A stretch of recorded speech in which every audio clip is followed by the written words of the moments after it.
अस्सलामुअलैकुम। Welcome to learning management system. I am doctor Mohammad Bilal Sajjad. हम लोग ट्रांसपोर्ट इन मैन स्टडी कर रहे हैं और आज का हमारा टॉपिक है ब्लड वेसल्स।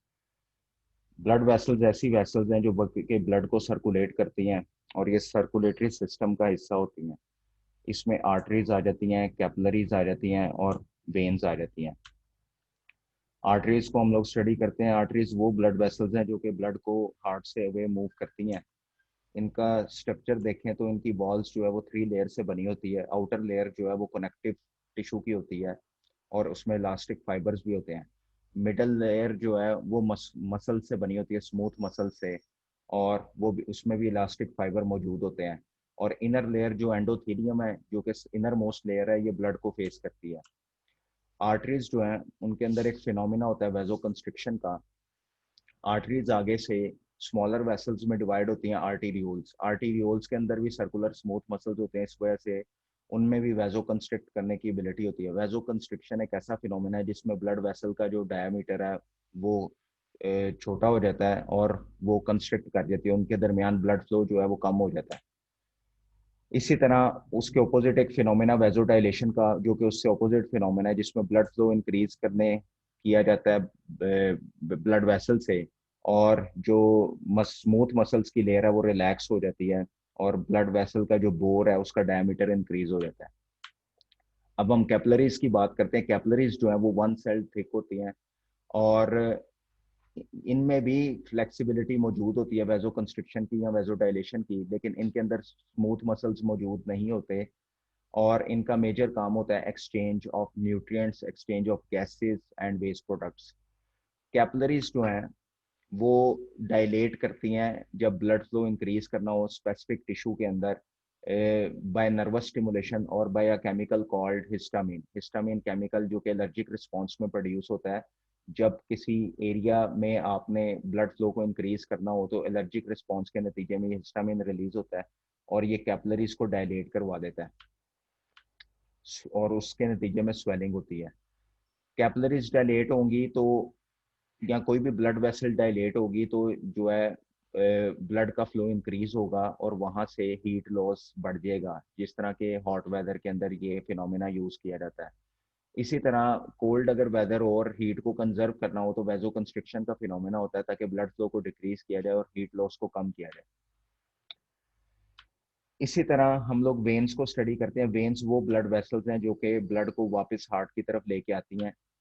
इनकी वॉल्स भी 3 लेयर से बनी होती हैं। Outer most elastic connective tissue की लेयर होती है। इनर लेयर जो है वो स्मूथ मसल्स की होती है, जो कि रिलेटिवली लेस थिक होती है as compare to arteries. Arteries की मसल लेयर ज्यादा थिक होती है। इसी तरह इनमें इनर लेयर होती है एंडोथेलियम, जो कि ब्लड को फेस करती है। और इनमें इनका जो बोर होता है उसका डायमीटर जो है वो आर्टरीज की बनिस्बत ज्यादा होता है, और लेकिन इनकी मस्कुलर लेयर जो होती है वो पतली होती है एज कम्पेयर टू आर्टरीज। इनके अंदर सेमिलुनर वॉल्स भी होते हैं जो कि आर्टरीज के अंदर मौजूद नहीं होते, क्योंकि वेन्स ने ब्लड को against gravity majority body parts में पंप कैरी करना होता है टुवर्ड हार्ट। तो उनके लिए वॉल्स की रिक्वायरमेंट होती है। साथ ही साथ ये आपको वॉल नजर आ रहा है, इसके साथ साथ वेन्स में ब्लड के फ्लो को कंटिन्यू करने के लिए मसल्स भी असिस्ट करते हैं। मसल्स की कॉन्ट्रेक्शन भी वेन्स को हेल्प करती हैं कि वो ब्लड को कैरी करें हार्ट की तरफ। इसीलिए जो वेन्स हैं वो हेल्दी रहती हैं एक्टिव लोगों में, जो जिनका लाइफस्टाइल एक्टिव होता है और जो एक्सरसाइज रेगुलरली करते हैं, उनको वेन से रिलेटेड डिसऑर्डर्स नहीं होते हैं, या उनको लोअर लेग्स में स्वेलिंग वगैरह या इस तरह के प्रॉब्लम्स नहीं होते हैं, क्योंकि उनका जो ब्लड है वो एफिशिएंटली वापस हार्ट की तरफ जाता है। हमारे जो लोअर लेग्स हैं उसमें काफ मसल्स होते हैं जिनको पेरिफेरल हार्ट कहते हैं। उन्हें पेरिफेरल हार्ट इसी वजह से कहते हैं कि उनकी जो कॉन्ट्रेक्शन है उन मसल्स की, वो बड़ा कंट्रीब्यूट करती हैं ब्लड को लेग से अपवर्ड हार्ट की तरफ लेके जाने के लिए।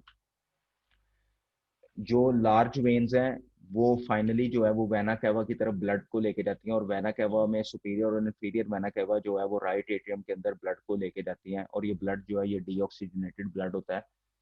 इसी तरह जो है लंग से जो ऑक्सीजनेटेड ब्लड होता है वो पल्मोनरी वेन्स की मदद से जो है वो लेफ्ट एट्रियम के अंदर जाता है और वो ऑक्सीजनेटेड ब्लड होता है।